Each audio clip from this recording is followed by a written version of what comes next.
How was your first meeting with FVR? Tell me that Well, first I was, meeting. of course, I was excited. You see, Daunting. I mean, former president, you're yeah, writing about his father. yeah. Well, what was the feeling like? I come from Pangasinan, his province, Even Urbo. more so, Yes. province meet. So, You see, I worked during his presidency, but on the outside. I actually work with his close people, or I work with now governor, I know now congressman, the provincial director then, Colonel Amado Espino Jr. And it's fine. yes, his spines.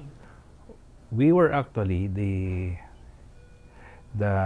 alternative in the province in terms of pushing the FVR projects like San Roque Dam, the Palarong Pambansa, the Lingayen Gold Landings. I was part and parcel of those preparations, being the, the private component of Colonel Espino. Yeah. So basically, the president then knew me from the articles that I normally write for the Manila Bulletin. So I do that on the side. Correspondent. Yeah, I was a correspondent of the Manila Bulletin. So he knew Melandrew Velasco, but we never get to meet each other because we were always promised by spines. I after this we have a good showing. I had this Palarong Pambansa, Langela Golf Landing. So basically the honor and glory was for spines, but his team. We were waiting for the dinner that never came. And after that, I parted ways with the spines, and then that's where I got to be working with General Ray Velasco Okay. when he was police regional director in Region 1. Oh, RD. And that started my actually going back to Manila and help him in some of help the PNP actually, to include the late Chief PNP Larry Mendoza when he was Chief PNP. But you were working along The circle. the circles. Yes, of people the ABR who were boys around you. actually. Yeah, the So circle. basically, I'm one of the boys. I got to know those who are close to him in terms of, especially the military circle. So that eventually expanded after I've been doing books one after the other for the president. Tell me about that first time. Exciting. Well, you have it. Anyway, what was it like? Well, the first time, it was really a baptism of fire. Knowing him at that time. And even all the books that I did, you always see the indelible red ink. But he guided me. And what I'm most grateful about, The marginal notes. the marginal notes, the editing, you see, you're like a little boy being sort of exposed to the president. You're so excited. And being given that single privilege and opportunity to be writing about his father and to be working with him was privilege and a blessing enough for me. And he was generous in a way because he approved my budget, and he is one guy, very professional. So when you submit your budget, he will follow strictly the schedules of payment, because you don't normally do get all the. But what I did was to progress billing. Right. So The schedule. schedule siya. But where can you find a client who would call you, Mel, how are you? Okay. Where are you? You haven't visited me. Could you bring your report? And by the way, your check is ready. Oh my. Yeah, that's FVR for you. You didn't have to remind him. He No. will have it ready. Yeah, that's what he has been doing all these years since 1999 up to the time when I did my last book, which is that was funded by him. Yeah. So that's FVR for you. He's not just a good. It's like a father to me, actually. Oh, tell me about that. Tell me about that. When did that? I mean, at first it wasn't like that. Of course, you were yeah. province mate. Yeah. That's one. The other one was you were working by association with the people. Yes. In It his developed circles. through the years because most of the books that I did are actually about his family members. I did the book on his father, 2 editions. In 2004, I did the book on his mother, Angela. And then that was followed by his mother-in-law, Josepa Hara Martinez. And then on the side, we did Uncle Sim, his uncle, Simeon Valdez, Marcos Valdez. And then we did Colors of Light, and then Simply Ming. Yeah. So many things that I got close to some of the family members, especially the late Joe Ramos. What made you take on that first job and eventually led you to what? 11? There are 30 books now. With him is about, I think, 17. Yeah, diba? What were the challenges? There were so many challenges because in every book that I did, you deal with different kinds of personalities. And these were these were face to face. Face to face, some deep research, and most of them naman, except for some books, hindi na sila buhay. So you have to really grind it out, do the interviews. But one thing I learned is he is one guy. These are commissioned books, by the way, that I did for him. But you cannot find, if there were some entries that I did that would put one person or probably those who work with him in a bad light, he would strike it out. Yeah, because he would like to. It's not a tell-all book, but he doesn't want to malign people because it's family biographies or those who work with him. Because I normally allot some chapters for him, his relationship with these people.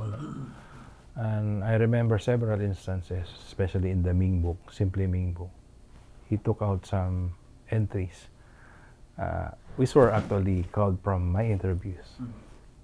That's who he is. He just wants to stick to the basics, and not to. And the book should not be an opportunity to destroy other people's reputation. Wow. Yeah. What has that taught you, about? Well, he has taught me a lot. Professionalism. Unlike other enterprising authors, you need to have that kind of discipline when working with FVR as far as books are concerned. Not only on grammar, but you used to be factual and truthful to history. Stricto siya dun. Yes, he is. He would put things into perspective. He didn't want to sugarcoat entries. I remember I was trying to blow it up, put a little spin. No, I did not do this. He would take them down, cross them out, take them out from the drafts that I submit. But one thing that he really liked working with me and my team is that we do end-to-end. When you say end-to-end, we do from conceptualization to writing, layout, printing, publishing, book launching, and sometimes marketing. So Walang yan. Talaga. yeah, that's why total package. That's why I remember him saying many times over on private, Mel, it's not to put myself up in terms of, but it's more of his appreciation on what I've done for him. Mel, you do things differently, and you have done a lot, and you're doing great. Is there any key learnings you picked up from the man? A lot, Working that close a lot. with him? Up close and personal, I could cite several instances wherein he really mentored me about politics. At the time, there was this anti-Gloria movement. He called me, and I was at the time working with the late Mayor Benjalim. No, okay. Benjalim just issued a statement calling for the resignation of Gloria. Coming from Benji, of course, it could also be reflected on him because they were very close. The association. And he called me and, Mel, what is this that you're doing with Benji again? Sir, he just issued a statement. Are you part of it? I was just at the city hall. I was with him. Guys. So, who will be the replacement? You guys know better. So he discussed a lot of things over the phone. And one thing that I could never forget was, you see, the bigger picture. As an author, you see things differently. You could see from a vantage point what would happen to this country. So what would it be? It's like he always says that like you put a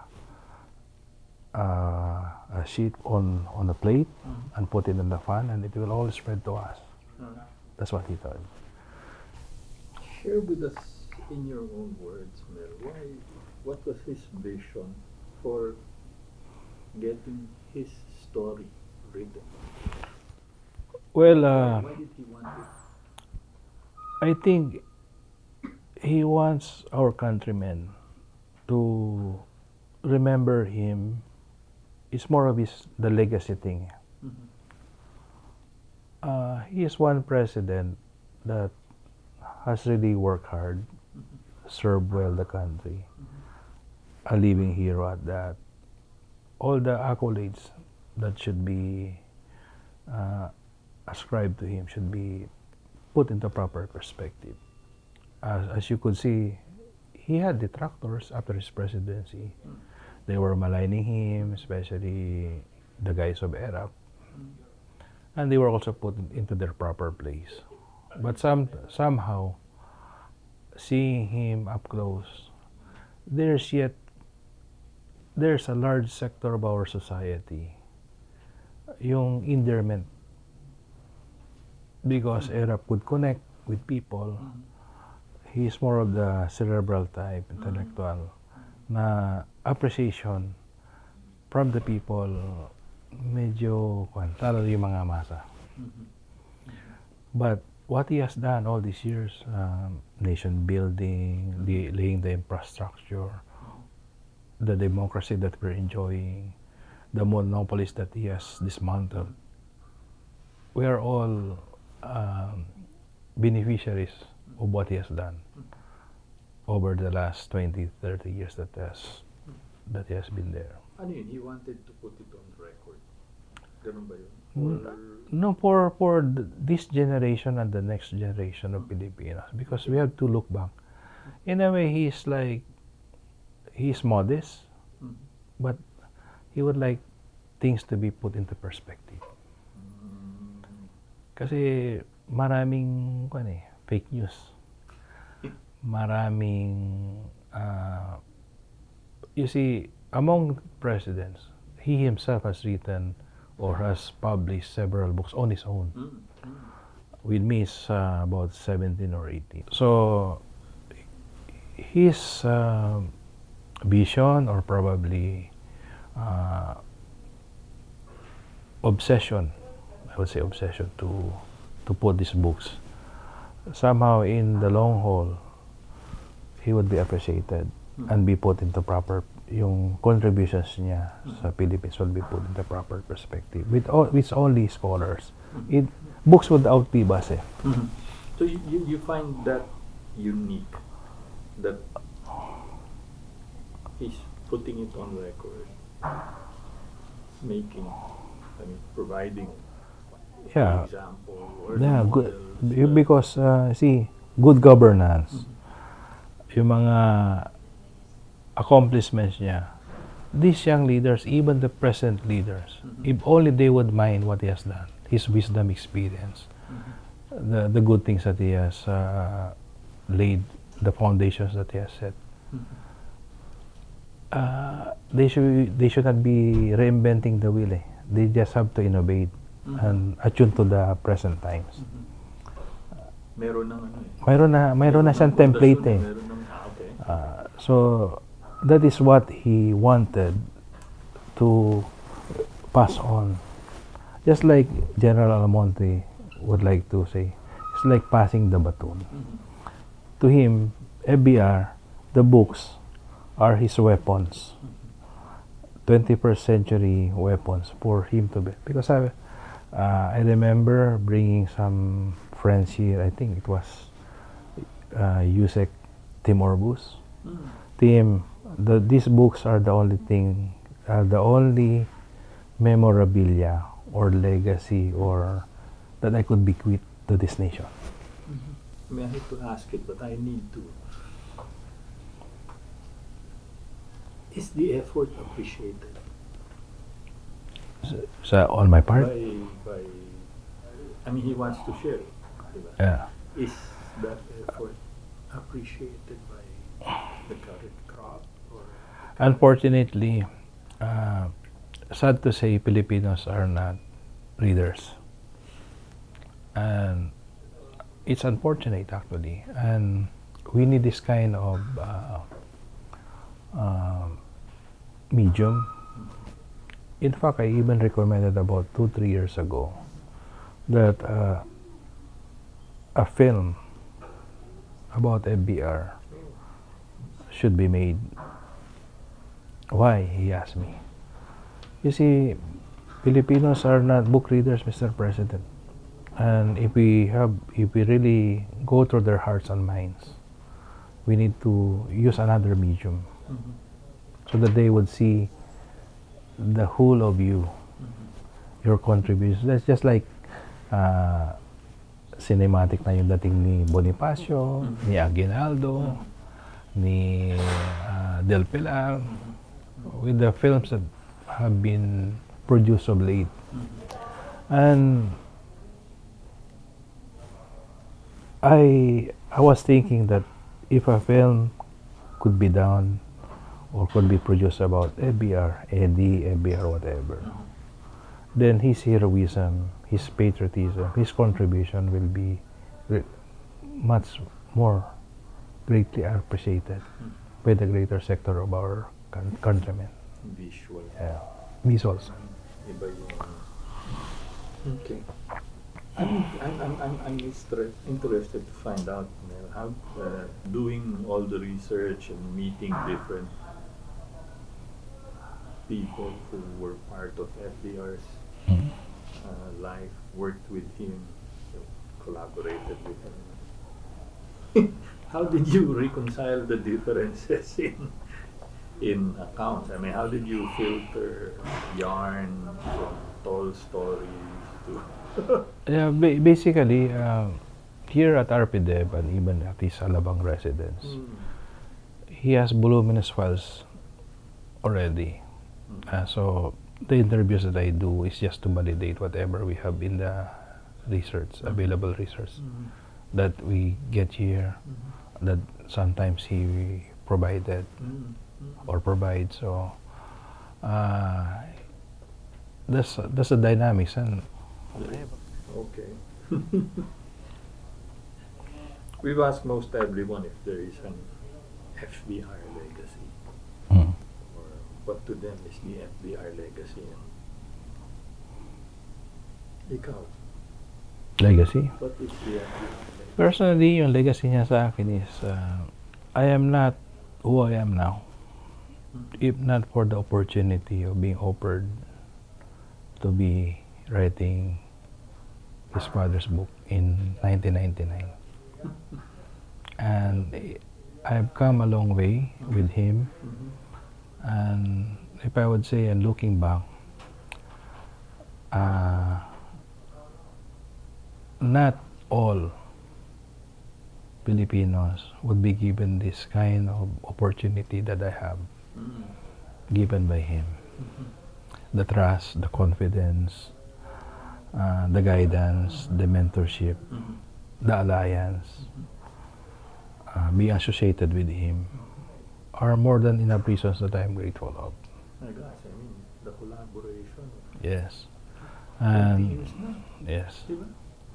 And not only that, as far as the country is concerned, he has taught me how to love our country more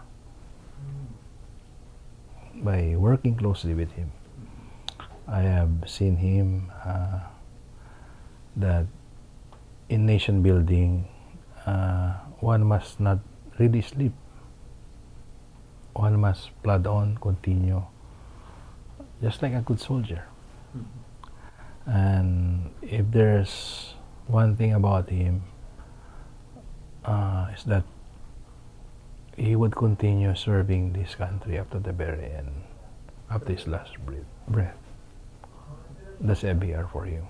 And that's one legacy that must be appreciated, is his patriotism and love for Pilipinas. Is there anything left to do? Meron pa bang hindi nasusulat? Marami pa. Okay. Marami pa. Actually,